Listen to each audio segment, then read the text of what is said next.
क्रोधेन कार्यं न सिद्ध्यति।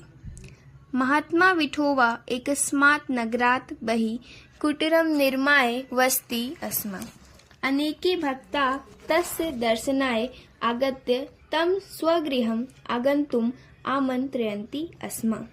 एकदा एकः दर्शनार्थी नागरिकः रात्रिभोजाय तं महात्मानं प्रार्थयत्। महात्मा विठोबा तस्य निवेदनं स्वीकृतवान्।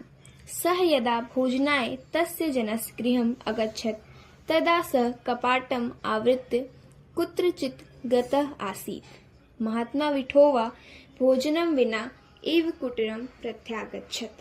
रात्रौ च बुभुक्षितः एव अतिष्ठत्। किञ्चित् कालात् अनन्तरं सः एव नागरिकः महात्मानं पुनः भोजनाय निमन्त्रितवान्। महात्मा यथासमये तस्य गृहं गतवान्, परन्तु सः नागरिकः गृहे कस्मिंश्चित् कार्ये संलग्नः आसीत्। अतिथेः आगमनस्य सूचना प्राप्य अपि सः बहिः न आगतः।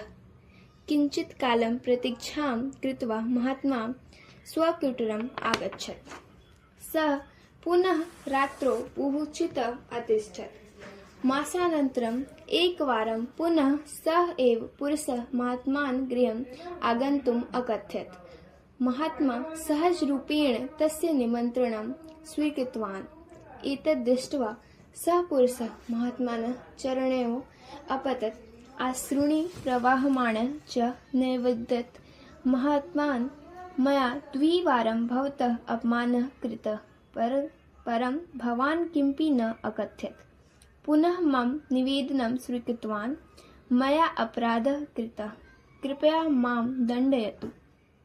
महात्मा विठोबा शान्तभावेन अवदत्, क्रोधेन कार्यं न सिद्ध्यति। त्वया अपराधः अनुभूतः, एतत् एव पर्याप्तम् अस्ति।